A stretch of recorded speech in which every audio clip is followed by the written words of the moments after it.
Well, here I am.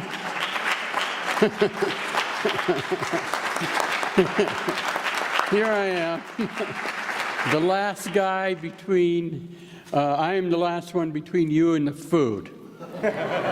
So, and my wife, Kitty, who some of you may know, cheekily asked me, well, what are you going to be speaking about, Bob?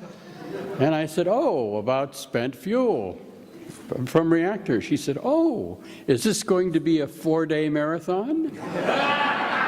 And I said, no, I think they might get it in 30 minutes. So anyway, as they say, put your trays in an upright position, fasten your seat belts, and off we go. I don't need to dwell on this. I think much of this was presented yesterday. The Fukushima accident clearly demonstrated the dangers of spent nuclear fuel storage. The explosions exposed the pools themselves, showed how shoddy construction was, and that they basically are warehouses never intended to hold the quantities that they are now holding.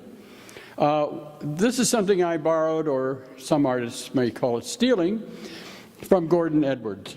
And Gordon provided, I thought, was an excellent explanation as to why these spent fuel pools pose greater dangers.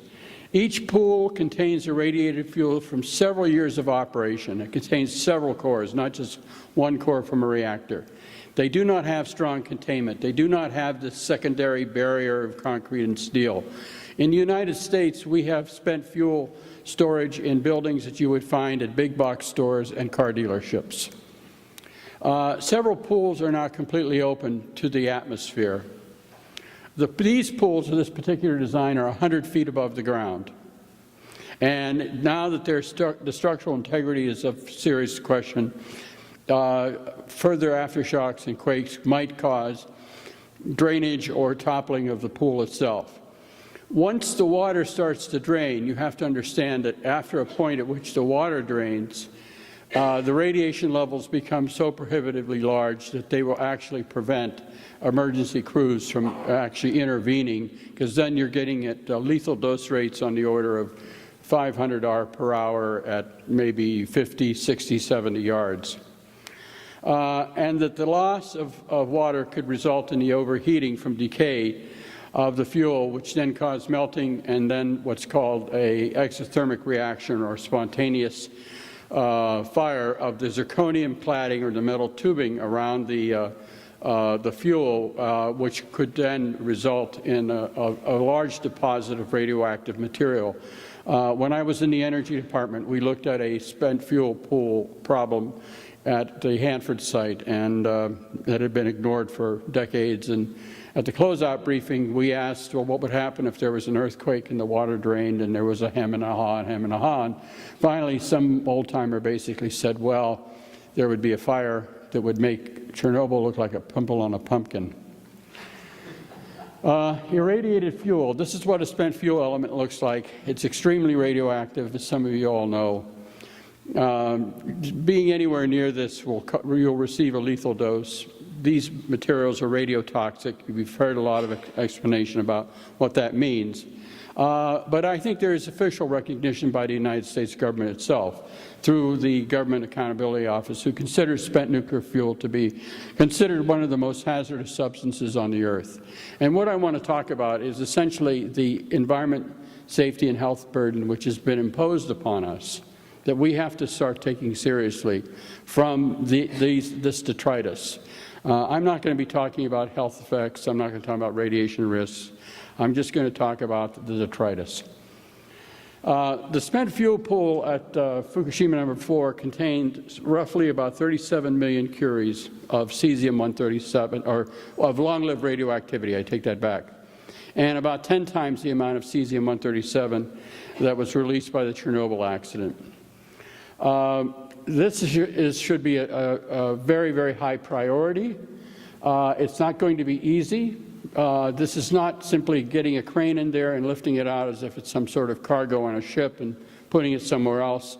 You're talking about having to lift objects that are on the order of 100 tons You can see that the infrastructure, this is an early photo, a lot of the debris and other things have been removed, and you can now see the top. But the basic infrastructure that allows the safe movement and removal of the spent fuel was destroyed.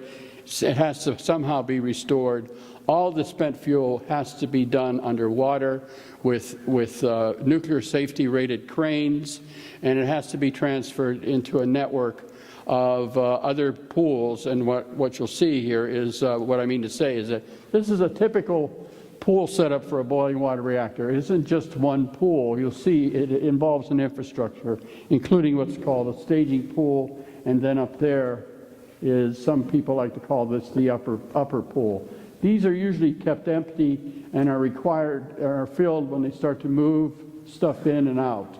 So this infrastructure somehow has to be replaced and refurbished, in addition to having a crane somewhere outside that building, in addition to shoring up the structural integrity of this building. We don't know the condition of the racks. We don't know whether the damage of the racks is such that the fuel assemblies are stuck, and whether that's going to be a problem. But assuming everything moves swimmingly well, you're looking at a rate of transfer of somewhere on the order of, there's about 1,331 assemblies. If we're lucky, we're moving probably 9 or 10 assemblies at a time, and that takes quite a bit of time and effort. So then those assemblies will have to be put into some sort of dry cast, thick-walled concrete and steel container.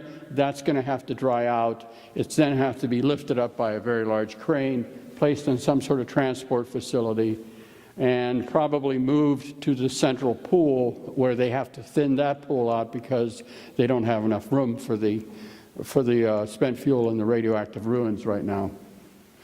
This is a layup for a pressurized water reactor, and you'll notice that pressurized water reactors do not have elevated pools. The pools tend to be in buildings adjacent to the reactor. Many of the spent fuel pool storage areas have cavities beneath them, which, if there are drainage and other events, could lead to preferential flow.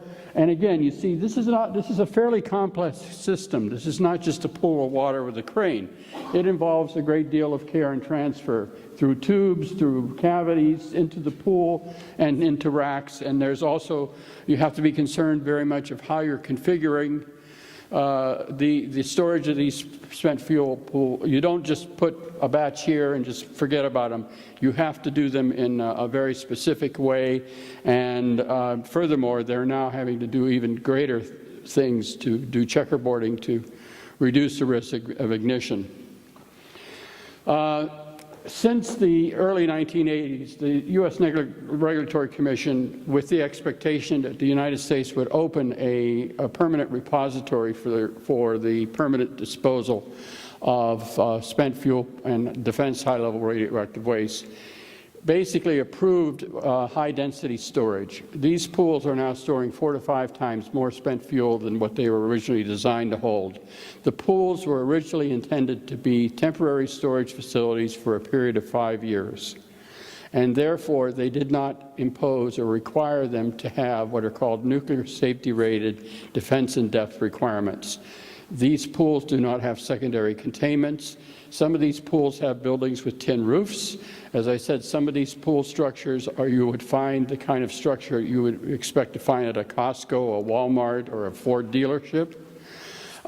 They do not require them to have redundant power. They do not require them to have separate independent water makeup capability. And only after the Fukushima accident did the Nuclear Regulatory Commission get around to requiring the reactor operators for the first time to have instrumentation in their control rooms to tell them water levels, water chemistry, and water temperature of the pools. Before that, people had to go and look in the room. And there were occasions, there was at least one occasion when they didn't do that for a while and discovered the water level dropped dramatically, and there have been some problems. This is a comparison of the amount of spent fuel with the 4 damaged reactors with reactors of the same design, roughly the same design in the United States. You see, and this is by the number of assemblies. you'll see that the pools in the United States have much more spent fuel in them than those in Japan. And that's because they become indefinite storage modes for the nuclear industry because it saves money. This is a snapshot. It took me a while to do this, a slog, but this is a snapshot of what I call the intermediate and long-lived radioactivity of the U.S. nuclear spent fuel inventory. That's based on some rather conservative assumptions. It's based on a 23-year decay time. This factors in the different amount of radioactivity and radionuclides that are generated by the different reactor designs, pressurized water reactors, boiling water reactors. And it also assumes what they call a burn-up period, where essentially the spent fuel is irradiated for no longer than 3 years or 33,000 megawatt days per ton. It's just a snapshot. It's a fairly conservative estimate because since the 1990s, the U.S. Nuclear Regulatory Commission have basically allowed our reactor operators to double the time of irradiating fuel in the reactors by increasing the amount of uranium-235 from 3.5 to roughly 5%. And so right now, the U.S. nuclear power fleet is allowed to operate at the highest burn-up rates in the world. And this is really motivated by economics and not necessarily by waste management. There are now some questions being raised. In the summer of last year, some of the engineers from the National Research Council put this in their magazine. They said the technical basis for the spent fuel currently being discharged, high utilization burn-up fuels, is not well established. In addition, spent fuel that may have degraded after extended storage may present new obstacles to safe transport. This is give you an idea of what I mean to say when you get high burn-up. This is just a comparison of the generation of cesium-137 from the previous level of burn-ups to the current level of burn-ups, looking at the different reactor designs. And this is very important because we're now getting into matters of decay heat and thermal heat. We've talked a lot about radiation, but for reactors and for reactor storage safety and disposal, the safety of permanent disposal, a very, very key factor is thermal heat that is given off by decay. Strontium-90 gives off nearly 1 watt per gram. Cesium-147 about 0.42 watts per gram. This is a lot of heat being given off, and this has a lot of implications. I won't get into the details because of the time that's up, but what I will say is that they have been observing elongation of the cladding, the thinning of the cladding. The fission gas pressure inside the cladding is 2 to 3 times higher. They are experiencing much greater hydriding of the spent fuel cladding itself. And the reactors, some certain types of reactors are experiencing rather large amounts of what's called grid-to-rod fretting from these high burn-ups, simply from rubbing on the grid. There is more debris that falls into these reactors. Are not pristine environments. They have debris, they have parts, they have bolts, things that fall in on them. They're churning away, they're vibrating away, and they will cause a lot of wear and tear on the cladding. We're talking about cladding, by the way, that is between 0.04 millimeters and 0.08 millimeters. What does that mean? Think about extra heavy-duty aluminum foil. That's how thick the cladding is surrounding the pellets. So this is a fairly important issue. This is a projection that was done by the Nuclear Energy Institute in 2010 of how much spent fuel they plan to be generating and how much they want to keep in wet storage. This scenario basically looks at they're going to be maintaining wet storage until the bitter end of these reactors at high density. Spent fuel pools are going to run out of storage by the year 2015. So the industry this is one of the big elements, is forcing the industry into dry storage, but not to thinning out their pools. The idea is to keep these pools filled to the brim by packing them more closely together, and then when they run out of that, they'll then get around to building dry casts. But this sort of is another graph that shows that by the year 2015, the pools are going to be maxing out, even with this high-density configuration. I mentioned decay heat. This is a very, very important issue, as I said. From the point of view of safety in terms of spent fuel storage, the loss of water is a very serious matter for spent fuel. The National Academy of Sciences basically, I think, came up with a good explanation of what happens when you lose water and it heats up. The zirconium basically will spontaneously combust at somewhere around 800 degrees centigrade. They said it is strongly exothermic. The result could be a runaway oxidation, referred to as a zirconium cladding fire, that proceeds as a burn front, e.g. as seen in a forest fire or fireworks sparkler. This is sort of what a spent fuel fire would look like. And it's largely due to the enormous decay heat and the reactivity of zirconium. In 2003, several colleagues and I were stricken from the Christmas card lists of a lot of people in the nuclear industry. When we published a paper basically raising the concern about the vulnerabilities of spent fuel pools, particularly to acts of terror and other events like earthquakes. And what we did is we took the literature of the last 25, 30 years of nuclear spent fuel pool safety and took it to its logical extreme. And this is what happened is that, of course, the nuclear industry, the Nuclear Regulatory Commission was not happy with us and issued quite a few statements and papers, et cetera, in rebuttal. And this prompted the U.S. Congress to ask the National Academy of Sciences to sort this out. We then went before a special panel, and this is what one of my colleagues, Frank von Hippel, presented to them as to what we're looking at in a sort of a generic sense of what might happen if you have a pool fire. What this graph basically says, you could have a pool fire at a commercial nuclear power plant in the United States could be as large as 60 times greater than essentially the cordon sanitaire around Chernobyl. We also provided some damage estimates, just the standard damage estimates that the industry uses to give you an idea of what the monetary possible carcinogenic estimates would be, just using the standard formulas that the Nuclear Regulatory Commission uses. This is what it looks like. You know, this kind of accident, such as Chernobyl, similar to Fukushima, deal body blows to entire nations. They are highly destabilizing to the stability of an entire country when you have events like this happen. The National Academy came back a year later, and this is what they had to say.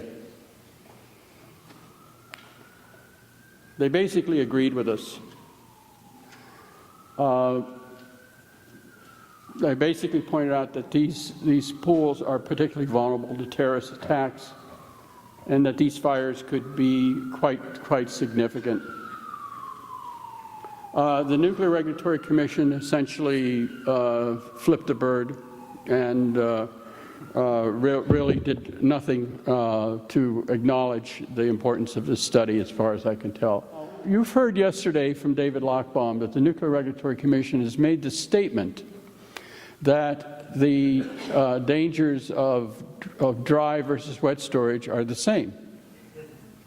This happens to be a chart that I took out of a document by the Nuclear Regulatory Commission Emergency Operations Center. As a recovering bureaucrat of the Department of Energy, I'm familiar with operating in parallel universes. And this is the other universe. This is the Emergency Planning Center. This is the data that they're using to do desktop planning and their exercises. This is based on the Rascal code model, and this gives you an idea. And this is the source. It's on the internet if you wanted to bother to find out. And this involves a reactor, interestingly enough, called the San Onofre Nuclear Generating Station. And it's a workbook. It explains, how to use this code, and it gives you problems. And it says, well, you've just received a phone call from the staff at San Onofre, and they've had an earthquake. The roof is gone. The pool is draining. They've put a full fresh core load in there, and the hops are already being exposed. What do you do? How do you ascertain what to expect? And this is what the answer was. The amount of radioactivity that would be released in the environment would be 86 million curies. About 26 million would be cesium-137. Your doses within 1 to 10 miles would essentially be prompt lethal to killing half of the people, or giving the LD50 dose, 450 to 5,200 rems. These are all what you would call ablation doses, destruction of the thyroid, period, for people within a 10-mile radius. This, again, is the same report. This is interesting because it shows you what's called the fraction, release fraction from a cladding fire. It's at the very end of this one here. 100% of the noble gases get out. About 70% of the halogens, which are your radioactive iodine, 30% of your radiocesium gets out, and then you see these smaller fractions estimated to be released here. And these here are really the biggies when you have a large radiation release, and we've talked about this before. And I think that these noble gases here have been entirely dismissed without proper justification, especially when you're talking about weather conditions that would create immersion doses and very large exposures. And the halogens we've known about, radioiodine and the cesium. But this is the NRC's parallel universe here. This is the inside versus what they say to the outside. They also gave an exercise about, well, a terrorist has basically put a shape charge on a cask at the Prairie Island nuclear station. And how do you figure out what the release will be and what the doses would be? Well, this is the comparison. A cask would release as much as 34,000 curies of radioactivity. By the way, this is on a logarithmic scale, because otherwise I couldn't present it that way. And versus 36 megacuries. Your doses, everybody within a 10-mile radius essentially would have a near lethal, if not a lethal, prompt lethal dose. Your off-site doses, now at Prairie Island, as some of you might know, that reactor is Chicanjal with a small Indian tribe. So these are their dose estimates. 1.9 to 4 rem total effective dose equivalent, 0.1 to 0.2 rems. I'm sorry for the typo here. I was busy doing this yesterday. For thyroid. Your thyroid doses, your total effective dose equivalent are just off the chart. I may add, by the way, do you know what's in the 10-mile radius of the San Onofre nuclear power station? The world's largest United States Marine Corps base, Camp Pendleton. And that within that 10-mile radius are 64,000 people who are Marines and support people. And I'm curious whether anybody has thought about what this means to our national security. What this means, has anyone bothered to call up the base commander and say, are you aware of this? Are you ready for this if something like this were to happen? Probably not. A lot has been written, said about Fukushima. What I find interesting about certain things are things that are usually not said. And what I found to be one of the most interesting lessons that I gained from the Fukushima disaster is that they had 9 casks at the site, and they were unscathed by the earthquake and the tsunami and all the other aftermath.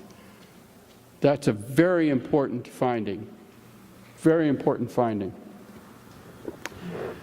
We recommended in 2003 that we return these spent fuel pools to their original purpose, which is temporary storage for a 5-year period to allow decay heat to move them, and we suggested that they thin out these pools and restore them to original use and place the remainder into dry hardened storage. We estimated it would cost about $3.5 billion to $7 billion. It would take about 10 years. The Electric Power Research Institute recently came out with a study and said it would be about $3.9 billion, and they said it would mean a lot of reactor downtime, and they would not make a lot of money as they are. I believe they treat these reactors like ATM machines.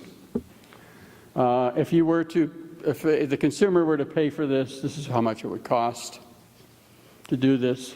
And we're looking at an enormous reduction in the potential consequences and risks and hazards of doing this. Now, these are the types of spent fuel casks. The one on the right, the Castor, I consider to be the Cadillac or the Mercedes. The Holtec, I consider to be the Geo. One thing we have to keep in mind right now is that we are stuck. The whole framework for the disposal of high-level radioactive waste has collapsed in this country. The Yucca Mountain site has been pulled off the table.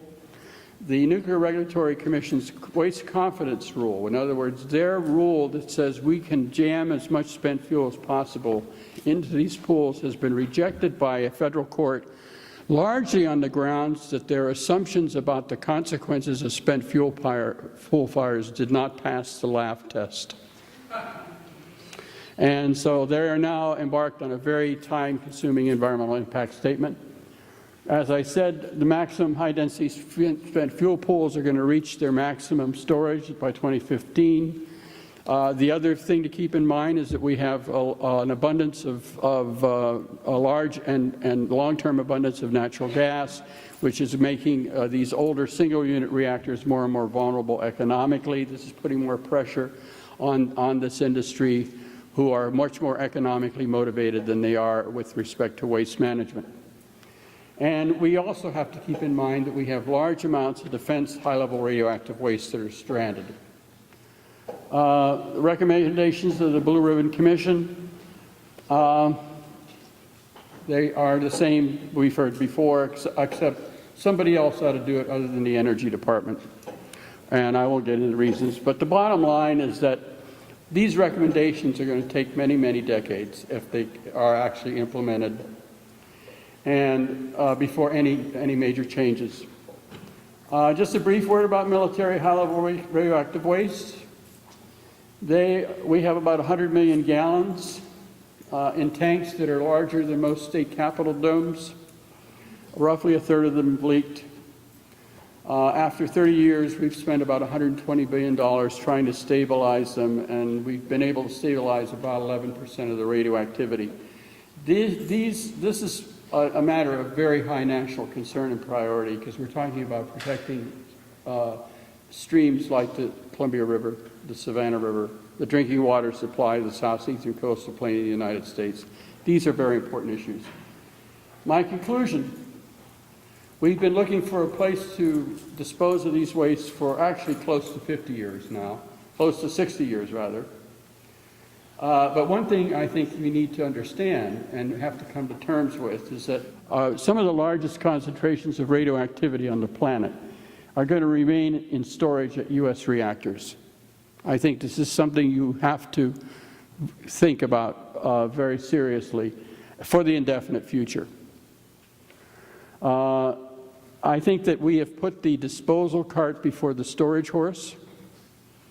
We've always thought that we would find a place, and there was no need to take the extraordinary steps that nations like Germany have done to protect our spent fuel, and I think we need a national policy that basically takes the hazards of these pools, reduces the hazards, and establishes a safe storage policy before we start to find a geologic repository. Storage and stabilization of military high-level waste should also be national priorities. This is all going to be quite expensive. And as I said, the costs of fixing America's high-level radioactive waste storage vulnerabilities are high. The costs of doing too little are incalculable. Thank you.